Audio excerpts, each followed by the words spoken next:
विकास हुआ है क्या बिहार में? जिस तरह से भ्रष्टाचार में पूरा बिहार डूबा हुआ है, इनके सारे पदाधिकारी डूबे हुए हैं। किसी भी ब्लॉक में जाइए, मृत्यु प्रमाण पत्र लेने वाले को भी पैसा देना पड़ता है घूस में। डबल इंजन आगे लगाए हुए हैं और पीछे जितने बॉगी हैं सबके चक्का जाम है। तबला जिस तरह से पिटाता है तबला, उस तरह से सारे विधायक रूलिंग पार्टी के पिटा रहे हैं क्षेत्र में। कोई विधायक जा रहा है तो बिना अपना पैजामा फरवाए हुए वापस घर नहीं लौट रहा है। इनको तो चुनाव के बाद समझ में आएगा कि नीतीश कुमार मतलब क्या होता है। अरे दूध के माछी हो जाएंगे। नमस्कार, मेरा नाम आलोक है, आप लाइव स्ट्रीट देख रहे हैं। आज हम बात करेंगे बिहार में विकास की। विकास कितना हुआ भी या नहीं हुआ, अगर हुआ है तो कितना हुआ है, और आने वाले समय में जो आरजेडी दावे कर रही है कि हम विकास करेंगे, कैसे विकास करेगी। आरजेडी एमएलसी सुनील सिंह हमारे साथ हैं, बिस्कुमान के अध्यक्ष हैं, हाल ही में एमएलसी बनाया है, आरजेडी ने जिम्मेदारी दी है। कैसे विकास करेंगे? आप ये मत कहिएगा कि बिहार में विकास हुआ ही नहीं। विकास हुआ है क्या बिहार में? सड़कें बनी है, सर्वनाश कर दिया पूरे बिहार का, सर्वनाश। ये जो इनका 15 साल का जो कार्यकाल रहा है और जिस तरह से भ्रष्टाचार में पूरा बिहार डूबा हुआ है, इनके सारे पदाधिकारी डूबे हुए हैं। किसी भी ब्लॉक में जाइए, मृत्यु प्रमाण पत्र लेने वाले को भी पैसा देना पड़ता है घूस में। और तो और छोड़िए, माननीय मुख्यमंत्री जी के अपने सहोदर भाई किसी भी ब्लॉक में चले जाएं और कहें कि भाई हमारा ये काम है, हमको आवासीय प्रमाण पत्र बनाना है, हमको जाति प्रमाण पत्र बनवाना है, और परिचय न दे कि मैं मुख्यमंत्री का भाई हूँ, तो मैं दावा करता हूँ कि बिना कुछ लिए दिए उनका जान नहीं छोड़ेगा। कहेगा कि भाई पैसा नहीं तो ठीक है, घड़ी उतार दीजिए, अगले दिन आइए अपना घड़ी ले जाइए। ये स्थिति है। आप किसी भी आदमी से पूरे बिहार में पूछिए कि सारे ब्लॉक में, अनुमंडल में, सारे कलेक्ट्रेट में किस चरम सीमा पर घूस पहुंचा हुआ है। और आप बात करते हैं वक्त है बदलाव का। सत्ता पक्ष ये कह रहा है, हम आपको बता दे रहे हैं कि बिजली, सड़क, पानी, इन 3 मुद्दों पर हमसे बहस करें। ये तो बात अलग है, आपने भी जवाब दिया है, लेकिन आप कह रहे हैं कि अब होगा बदलाव, बदलाव की उम्मीद रख रहे हैं। क्या बदलिएगा? सड़क के हालात को बदल दीजिएगा, बिजली जो लोगों को मिल रही है क्या वो बदल दीजिएगा? अरे कहाँ बिजली मिल रही है? आपके पटना में और नालंदा, राजगीर में सिर्फ बिजली रहने से क्या पूरा बिहार में बिजली है? आपका घर कहाँ है? देखिए, सबसे बड़ी बात आपको बता रहे हैं। आप पुरानी बात और नई बात कहते हैं। जिसको ब्रेन रहेगा वो समझ सकता है कि जब जनरेशन होता है बिजली का तो उसको स्टोर नहीं किया जा सकता। मतलब पहले जो जनरेशन होता था, आज से 7 साल पहले, 10 साल पहले, 15 साल पहले, जितना पूरे देश में बिजली का उत्पादन होता था उसके ठीक 10 गुना अभी होता है, चाहे पनबिजली से हो या किसी भी सौर ऊर्जा से हो। लेकिन पहले से जो प्रोडक्शन है काफ़ी बढ़ा हुआ है। बिजली आप स्टोर कर नहीं सकते, कहीं ना कहीं उसको कंज्यूम कराना होता है।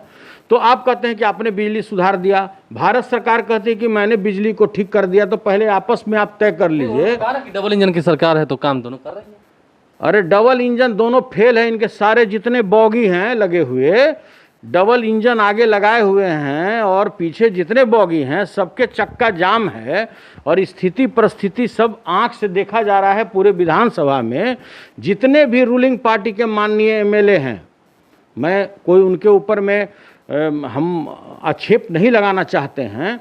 गलती कोई बैठ कर के पटना में किया, कोई गलती बैठ कर के यहाँ मुख्यालय में किया, और तबला जिस तरह से पिटाता है तबला, उस तरह से सारे विधायक रूलिंग पार्टी के पिटा रहे हैं क्षेत्र में। कोई विधायक जा रहा है तो बिना अपना पैजामा फरवाए हुए वापस घर नहीं लौट रहा है। आप विधायक का दुर्दशा देखें रूलिंग पार्टी का, बेचारा रो जा रहा है कि सरकार ने क्या किया है। मतलब जेडीयू और बीजेपी के विधायक भी मान रहे हैं कि काम नहीं हुआ। अरे बिल्कुल, आप अकेले में बात कीजिए, आप अकेले में बात कीजिए। बीजेपी विधायक और आप विधायक की बात करते हैं। अरे मंत्री से पूछिए ना, उनकी बात प्रधान सचिव मानते हैं क्या? बहुत सारे ऐसे मंत्री हैं कि आंसू रोते हैं, आंसू, कहते हैं कि साहब हम लोग क्या कर सकते हैं, अपने क्षेत्र का क्या विकास करेंगे जहां हमारी बात नहीं सुना जाता है। आज कोई अपने छाती पर हाथ रख के कोई माननीय विधायक बता दे रूलिंग पार्टी का कि क्या उनका दरोगा और वहां का सिविल एसडीओ बात मानता है क्या? कहता है कि हमारा सीधे बात होता है ऊपर से। कहाँ बात होता है भाई? तो वही होता है बात, समझ जाइए। नहीं समझ रहे हैं, हम भी समझ रहे हैं, लोग भी समझ रहे हैं।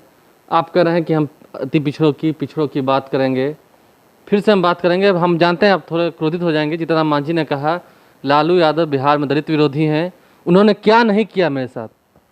अरे यार, उसका गंजन आप कराना चाहते हैं। आप में हरदम देखते हैं कि वो आदमी है नीचे अर्श पर, उसको आप फर्श के ऊपर में आप उसको अर्श पर पहुंचाना चाहते हैं। तो कहा सेटिंग हो गया है जीतन राम मांझी से। नहीं आप यार नहीं, जीतन राम मांझी के साथ आपका सेटिंग हो गया है। किसी तरह से मेरा नाम उछलवा करके दलित समाज का हमको सबसे बड़ा तुम नेता बना दो। क्या नहीं है, वो नहीं है। न जिसको वोट है, न बेट है, न एक विधायक है, न उनके साथ कोई संगठन है, न कोई उनके साथ आदमी है। 5 सीट के लोभ में जो उनका कुकर्म हुआ, मुख्यमंत्री पद पर रहते हुए जिस तरह से माननीय नीतीश कुमार ने उनके कुर्सी पर लात मार करके उनके कुर्सी को उलट दिया, और जिस तरह से उनके पीठ में छुरा भोंका, और फिर उसके बाद ये छुरा भोंके, और फिर उसी घोल मेल में जो चले गए हैं ये, इनको तो चुनाव के बाद समझ में आएगा कि नीतीश कुमार मतलब क्या होता है। अरे दूध के माछी हो जाएंगे। कोई दलित के नेता हैं क्या? ये तो 5 सीट के लिए तो गए ही हैं। 5 सीट के लिए सारे दलित समाज को बेच दिए। 5 सीट के लिए लालू यादव ने भी कौन सा कसर छोड़ा? दलित समाज जो नीचे बेचारा दवा कुचला, जो बीपीएल वाले लोग हैं, उनको क्या टिकट देने जा रहे हैं? अपने बेटी को देंगे, दामाद को देंगे, कुछ पर अपने लड़ेंगे, कुछ पर हावी जावी को देंगे, कुछ पर नमक के दरोगा को देंगे। अब बोलिए, आप बात करते हैं हरदम। लालू यादव ने कोई कसर नहीं छोड़ी। हमको चाहते तो 15 में बचा लेते, लेकिन उनके चलते भी हमको इस्तीफा देना पड़ा। उन्होंने, अरे इनको तो शर्म आना चाहिए कि रोज दलित महिलाओं के साथ, रोज दलित बच्चियों के साथ जिस तरह का जुर्म हो रहा है, और तो और राज्य सरकार को भी शर्म से अपना मूरी झुका लेना चाहिए कि अरे जनाब, जो जिंदा जी है, जो इतने बेरोजगार हैं, चारों ओर भूखे प्यासे मर रहे हैं, उनके रोजगार का कोई व्यवस्था नहीं। कपार में गोली खा जाओ और नौकरी प्राप्त कर लो। अरे कहाँ का नियम है? पूरे विश्व के लोग हंस रहे हैं, पूरे देश के लोग हंस रहे हैं। जिस राज्य में मैं जाता हूं उस राज्य के लोग बोलते हैं कि गोली लगी कपार पर तब नौकरी मिली बिहार में। अरे क्या बात करते हैं? की छवि ये है बाहर। हाँ तो और क्या, बिहार की छवि क्या है? आप पूरा दीवार पे यहाँ पर पेंट करा दिए, मधुबनी पेंटिंग। जो लोग किसी को, जैसे आप अपने मुंह पर जो गल्फर पर जो ये लगाए हुए हैं, ये भी मधुबनी पेंटिंग है। पहले लोग शौक से अपने ड्राइंग रूम में लगाता था। आप क्या किए? आप भ्रष्टाचार कमाने के लिए, माल कमाने के लिए पूरा दीवार खराब कर दिए पूरे पटना का। इतना ज़्यादा आप मधुबनी पेंटिंग कर दिए कि लोगों को अब मधुबनी पेंटिंग से एलर्जी हो गया। जो बड़े बड़े कलाकार थे उनको भी शर्म आने लगा कि अरे आप किससे ये पेंटिंग करा दिए, मधुबनी पेंटिंग है क्या? और जिस गरीब लोगों से आपने पेंटिंग कराया उसका पेमेंट आज तक बकाया है। आप क्या किए? आप पूरा पेंटिंग करा दिए कि हमारा नाम गिनीज बुक ऑफ वर्ल्ड में आ जाएगा। ठीक है, पटना का नाम आ गया गिनीज वर्ल्ड ऑफ बुक में, सबसे गंदे शहरों में शुमार हो गया। एक बारिश हो जाए, देखिए पूरे पटना में जितने रिहायशी मोहल्ले हैं, जितने यहाँ के सेक्रेटेरिएट हैं, मोदी जी जैसे लोगों को हाफ पैंट में भागना पड़ता है। मोदी जी मतलब डिप्टी सीएम को। और आप यहाँ से चल दिए क्या? यहाँ से हम गंगा जी को लेके जाएंगे राजगीर। राजगीर जाइएगा गंगा जी को लेके कि भ्रष्टाचार को लेके जाइएगा? 3 बड़े नाम, 3 बड़े चेहरे, बीजेपी, नीतीश कुमार, रामविलास पासवान, 3 दलों को मिला के एनडीए तैयार है। एनडीए टूटेगा नहीं, ये दावा भी किया गया है। कैसे लड़ेंगे सामने? देखिए, पहले तो हम सरकार से आग्रह करना चाहते हैं कि जो आपके सत्ताधारी पार्टी, जो डबल इंजन के जो दोनों टाइप के विधायक हैं, भाजपा के भी और जदयू के भी, कहीं कहीं लोजपा के भी, बेचारा सना जा रहा है, होता भी है। जब किसी शंकर भगवान पर जब आप चढ़ाइएगा फूल तो उसमें कीड़ा भी सम जाता है और अक्षत के साथ कुछ कीड़ा भी घुस जाता है। बेचारा वो क्या करेगा? तो जितने भी तीनों आदमी, जो डबल नहीं ट्रिपल इंजन की जो इन लोगों की सरकार चल रही थी और चल रही है अभी, तो भाई हम हाथ जोड़कर आग्रह करते हैं जिला एडमिनिस्ट्रेशन से कि जो सत्ताधारी पार्टी के विधायक हैं, सबसे पहले तो उनको सुरक्षा दीजिए ताकि तबला की तरह ना पिटाएं। पूरा जो तबला की तरह सारा पब्लिक आज पीट दे रहा है, जिनके माथा में बाल नहीं है, अंडा रख के चाँप दे रहा है कि पूरा झरा झरा पूरा अंडा चू जा रहा है। क्या बेइज्जती हो रहा है सत्ताधारी पार्टी का। और अगर आप धरातल पर काम किए रहते, आप दलित भाइयों के लिए काम किए रहते, आप पिछड़ा वर्गों के लिए काम किए रहते, तो आपकी दुर्गति होती। आप रोड की बात करते हैं, बिजली की बात करते हैं, शिक्षा की बात करते हैं, आप हॉस्पिटल की बात करते हैं। ठीक है, हम कई बार देखते हैं आजादी के नेताओं को चैलेंज करते हैं कि अकेले अकेले चुनाव लड़के देख ले। अगर अकेले अकेले लड़ेंगे, क्या लगता है कितनी सीटें आएंगी सभी?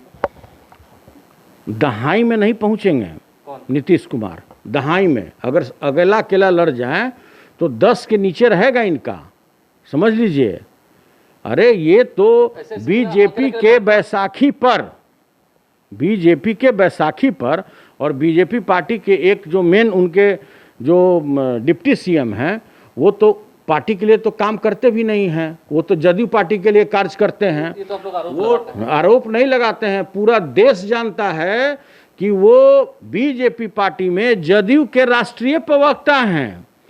उनका काम ही है नीतीश जी की चाटुकारिता करना, उनके जूती में दाल पीना, इसके अलावा उनका कोई कार्य नहीं है। ऐसा कपोलबाजी, ऐसा घपोलबाजी, ऐसा ढकोसलाबाजी करने वाला कोई राजनेता आपको नहीं मिलेगा जो ये कहता हो कि यहाँ पर बेरोजगारी नहीं है। जो लोग यहाँ से बाहर जाते हैं कमाने के लिए वो कुछ लेविश जिंदगी जीना चाहते हैं। अरे भाई, आपको शर्म आना चाहिए, शर्म से आपका सर झुक जाना चाहिए इस तरह के बयान देने में। और आप बेरोजगार लोगों का आप मखौल उड़ा रहे हैं। जितना मतलब जनता सब देख रही है। अरे बिल्कुल देख रही है। आप कभी बेरोजगारी की बात नहीं करते, शिक्षा की बात नहीं करते, आप यहाँ पर स्वास्थ्य की बात नहीं करते, आप एग्रीकल्चर की बात नहीं करते हैं। सारा किसान बेचारा मर रहा है, उसको खरीदने के लिए नया गंजी नहीं है 100 रुपया, और 100 रुपया ब्लैक में उसको उर्वरक खरीदना पड़ता है। सारा नकली बीज आपके यहाँ मिल रहा है और आप बात करते हैं कि साहब मैंने इंफ्रास्ट्रक्चर डेवलप कर दिया, मैंने चौमुखी विकास कर दिया। जनता खोज रही है टॉर्च मार करके कि आइए, हम लोग इंतजार में हैं। इन लोग का इज्जत बच गया। जो कोरोना जो आया, कोरोना इन लोगों की इज्जत बचा दिया कि जो बड़े बड़े नेता हैं जिसको जनता खोज रही थी इस बार सारा तीर्थ बार बार गंगा सागर एक बार करने के लिए, तो वो अभी हॉल के अंदर बैठ करके 5 वीडियो फोटोग्राफी करा के पूरा पाउडर स्नो लगा करके यहीं से वर्चुअल रैली कर रहे हैं। शर्म भी नहीं आता है। एक्चुअल जो रैली हुआ उसमें तो 10,000 लोग नहीं जुटे। अब वर्चुअल रैली में लोग दिखाता है कि लाखों लोग जुटे। कहाँ से जुट गए, कहाँ कौन लोग थे? देखिए, कुल मिलाकर कुछ दिन पहले जेडीयू का नया थीम सॉन्ग आया है, कदम कदम बढ़ावा हो विकास गीत गावा हो। जिस तरीके से विकास की बातें सुनील सिंह कर रहे हैं, लगता नहीं है कि लोग विकास के गीत गाने को तैयार हैं। इस डबल इंजन की सरकार की गीत गाने को तैयार हैं। लाइव सीरीज देखते रहें, हमारे चैनल को सब्सक्राइब कर लें। आरोप बहुत ज़्यादा लगा दिए हैं सुनील सिंह ने, देखते हैं सत्ता पक्ष इस पर कुछ पलटवार कर पाता है या नहीं। ट्विटर हैंडल पर लाइव सीरीज को फॉलो करें। धन्यवाद।